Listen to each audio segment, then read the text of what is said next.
शुरू शुरू में जब मैंने वन पीस स्टार्ट किया था आई वाज लाइक ये फनी एनीमे और काफी एडवेंचर वाला एनीमे है जहाँ पे चलो उसकी फाइट्स भी अच्छी हैं, इमोशनल मूवमेंट्स भी हैं और भाई कैरेक्टर का डिजाइन भी काफी अच्छा है और भाई वर्ल्ड बिल्डिंग की तो भाई क्या ही कहने। बट मुझे धीरे धीरे करके रियलाइज हुआ actually how dark one piece is. मैं पढ़ तो यार वन पीस रहा था लेकिन हर मोड मोड पे यार मुझे बर्जर्क वाली फीलिंग्स आ रही थी। सो हाँ, अगेन हमारे पास वन पीस का एक और डार्क चैप्टर आया है जो कि अपना चैप्टर 1098 और भाई इसको पढ़ के मेरा दिमाग थोड़ा ब्लैंक हो गया। आई वाज लाइक मैं बोलूंगा क्या इसमें, किस वर्ड से भाई तुम्हें बताऊंगा और क्या क्या वर्ड यूज कर सकता हूँ वीडियो में, क्योंकि जहां हम सोच रहे थे कुमा की बैक स्टोरी है पर भाई ये बैक स्टोरी कम और सैड स्टोरी ज्यादा लगने लगी है। चैप्टर में हमें बॉनी की एज, उसकी रियल आइडेंटिटी, गिनी से उसका रिलेशन, गिनी की किडनैपिंग और ऐसे ही काफी सारी चीजें भाई रिवील कर दी गई हैं। सो शुरू करते हैं आज के इस चैप्टर को जिसका टाइटल है बॉनीज बर्थ। हाँ भाई सही सुन रहे हो, यानी कि इस चैप्टर में बॉनी के बर्थ के बारे में पता चल जाएगा। और जैसा कि मैं काफी टाइम से कहते आ रहा था कि भाई बॉनी की रियल एज काफी छोटी हो सकती है क्योंकि एक तो वेगापंक बार बार उसे छोटी बच्ची कह रहा था, यहाँ तक हमने सैटर्न को भी ये कहते हुए देखा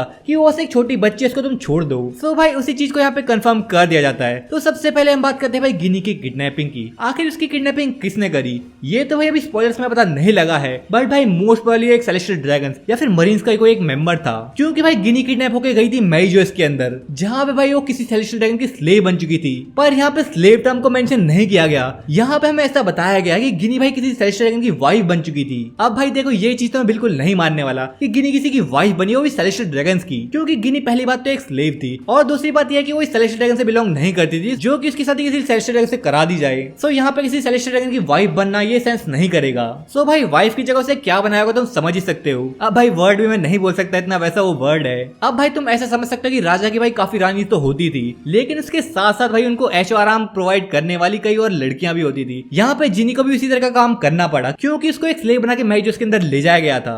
अब यहाँ पे ये तो क्लियर नहीं किया गया कि आखिर गिनी को मेइजोस के अंदर क्यों ले जाया गया, आखिर उसे डायरेक्ट क्यों नहीं मार दिया गया। तो यहाँ पे सोचने वाली बात ये आती है, क्या गिनी किसी स्पेशल रेस से बिलोंग करती है जिसकी वजह से सेलेस्टियल की वाइफ बना के रख दिया गया था, या फिर भाई गिनी थोड़ी अच्छी दिखती थी इस वजह से उसके साथ ऐसा करा गया है। सो भाई इसकी बात तो हम आगे करेंगे ही, लेकिन यार गिनी को स्लेव बने हुए अब 2 साल हो गए थे, यानी कि 14 साल पहले उसे किडनैप किया गया था और उसके बाद भी 2 साल बीत गए थे जहाँ पे भाई गिनी 2 साल तक मेइजोस के अंदर स्लेव बन के रही थी। लेकिन इसके बाद गिनी को कोई ऐसी डिजीज हो गई जिससे उसका मरना यार तय था, इसकी वजह से उसको स्लेव से हटा दिया गया, उसको छोड़ दिया गया। लेकिन भाई इस टाइम तक गिनी अकेली नहीं थी क्योंकि यार गिनी की एक बच्ची हो चुकी थी और वही बच्ची है बॉनी। हाँ भाई तुम सही सुन रहे हो, बॉनी कुमा की बेटी नहीं है बल्कि किसी सेलेस्टियल ड्रैगन की बेटी है। लेकिन भाई यहाँ पे जो बॉनी की एज थी उससे ये भी क्लियर हो गई है। तो यहाँ पे जो बॉनी की एज है वो 12 साल, जहाँ पे हम इसको समझ जाए कि वो 24 साल की होगी, 22 साल की होगी। तो यहाँ पे जो उसकी रियल एज है वो 12 साल है। ये भाई काफी जल्दी एक कॉन्ट्रोवर्शियल टॉपिक बनने वाला है वन पीस के अंदर कि आखिर एक छोटी सी बच्ची को इतनी ज्यादा एज कैसे दे दी गई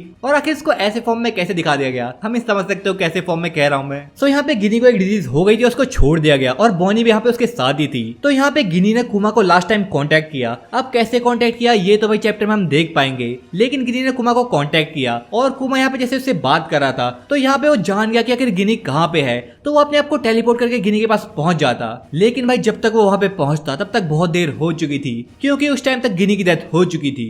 अब भाई ये हम चैप्टर में ही देख पाएंगे क्या गिनी ने अपनी आखिरी सांस कुमा के साथ ही ली है या फिर वो उससे पहले ही मर गई थी। और अगर यार उससे भी पहले मर गई थी तो यार गिनी का भी जो पास्ट है वो काफी यार डार्क बन गया है क्योंकि एक तो पहले स्लेव थी, उसके बाद उसको स्लेव बना के फिर से ले जाया गया और उसके साथ ना जाने क्या क्या चीजें करी गई जिसके बाद उसकी बेटी हुई और अपने वो लव को भी नहीं देख पाई एट द एंड। तो यार गिनी की तो यहाँ पे डेथ हो गई थी लेकिन कुमा ने वहाँ पे बॉनी को देखा। अब यहाँ पे ये कंफर्म मे भी चैप्टर के अंदर ही होगा कि वो बॉनी है या फिर नहीं, पर मुझे तो लगता है कि वो बॉनी हो सकती है। सो यहाँ पे कुमा बॉनी से मिला और उसने बॉनी को यार अडॉप्ट कर लिया। अब भाई कुमा के लिए भी इससे बुरी चीज क्या हो सकती है, एक तो उसकी लवर को किडनैप कर लिया गया, फिर उसकी लवर के साथ ऐसी ऐसी चीजें करी गई और उसके बाद उसकी लवर की एक बेटी हो गई। पर यार तब भी कुमा ने उस बेटी को अडॉप्ट किया, उसे इतना सारा प्यार दिया। यार कुमा के लिए बस मन में अब रिस्पेक्ट ही जाग रही है। आई मीन बंदे ने क्या कुछ नहीं सहा, तब भी भाई बॉनी के लिए क्या कुछ नहीं करा उसने। लेकिन यहाँ पे एक प्रॉब्लम थी, जो भाई गिनी को डिजीज थी वो अब बॉनी को भी थी। सो भाई अब मेरे हिसाब से ये भी क्लियर हो जाएगा कि आखिर कुमा ने वेगापंक का साथ क्यों दिया। सो मे बी कुमा वेगापंक के पास गया हो और वेगापंक ने बॉनी की डिजीज सही करी हो। इसी की वजह से कुमा ने वेगापंक को अपने ऊपर एक्सपेरिमेंट करने दिए हों।